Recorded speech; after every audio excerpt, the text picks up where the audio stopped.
Hi, and welcome to the Psychology of Women. I am your course instructor, Lizzie Stein. So you can get used to seeing my face posting these kind of awkward videos to be posted online for the class. I am a graduate student in the psychology department at UNM. My focus is in clinical psychology, and my interests are in health psychology and positive psychology. I previously taught several courses here at UNM, including developmental, statistics, intro to clinical psychology, and I've taught this online course before too. In this course, we're going to be focusing on exploring half of the human experience that has often been unacknowledged, misrepresented, and invalidated. We are not going to be learning about the psychology of what women want or how the minds of women work. If you're interested in that, you can read a Cosmopolitan magazine or you can watch the Mel Gibson movie from the year 2000. You might ask why we have a Psych of Women class and not a Psychology of Men class. And the way we can answer this question is by looking back in this history of psychology. And so I wanted to ask you, who were the founders and what was this history like? And when we answer this question, we see that most of the people who founded psychology were white, upper to middle class men. And so most of what we learn about is in fact focused on men. So one of the terms that we're going to be introducing in this class is androcentrism, which means focused on and centered around men and the male experience. And because we live in an androcentric society, we need to have a special class that focuses on women and the female experience. And so in this class, we're going to take an intersectional approach, which means it will be thoughtful about considering experiences of women with a diversity of cultural backgrounds and identities, meaning we're not going to consider just straight, white, cisgendered, upper middle class women.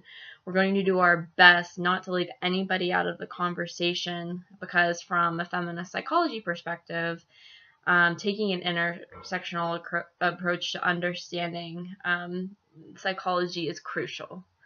And so I'm very much open to your feedback in that area throughout the class. And I'll just add a special note here, though, that although I've taught this course before, I'm very much open to feedback. So there's a forum or a thread in the discussion forum board where you can provide me with feedback. You can make an anonymous post, and all semester long I invite you to email me with feedback as well. If you think that I should open another mode for you to provide feedback to me, definitely am open to that. So just please let me know. I'm not going to go through the whole list of everything that we're going to cover in the class, but some areas, and I'm just reading off my notes over here, so it's not making eye contact the whole time. So we're going to cover the social construction of gender, feminism, sexism, androcentrism, bias and oppression. We're going to talk about internalized sexism and institutionalized sexism. We're going to talk about women in the workplace and motherhood and choices that they make around both of those. And we'll talk a lot about how a lot of the choices that women make in our society are not what we would call true choices, because there are certain things in place that create a difficult situation for women to actually make full, free, true choices for themselves. And we'll get there, definitely. We're going to talk about women's bodies and their sexuality and their health. We're going to talk about the victimization and objectification of women. We're going to talk about women's mental health and then feminist approaches to psychology and what that looks like from research, or what implications that has for research and mental health care. And I'll say that I know that we can't cover everything in this class. I don't mean to leave anything out because I don't think it's important. It's just because we only have so much time and so many things that we can cover. But again, open to feedback around what you think what else would be important for me to include in this class. So I'm going to cover some of the major goals that I have. And again, I can't say this is an exhaustive list, but that'll just get us started. First is to be open-minded. We'll be reading things that I'm hoping will challenge your thinking or introduce new ideas. So being open to these ideas will be more challenging for some of you than it will be for others. But before you start making an argument against what you're reading or what you're listening to, try to open up and understand where someone or the writer is coming from their perspective first. So that does not mean that I want you to agree with everything that you read. That would make for a boring class, but just to be open to hearing and maybe challenging some of your own views and perspectives over the course of the semester. I certainly challenged some of mine the first time I taught this class. It's not my intention to turn you all into feminist zombies. It's not, but rather to give you an opportunity to see the world through a feminist psychologist's perspective or lens. Please be open to it, but know that I'm not asking you to adopt anything. It's just an alternative perspective.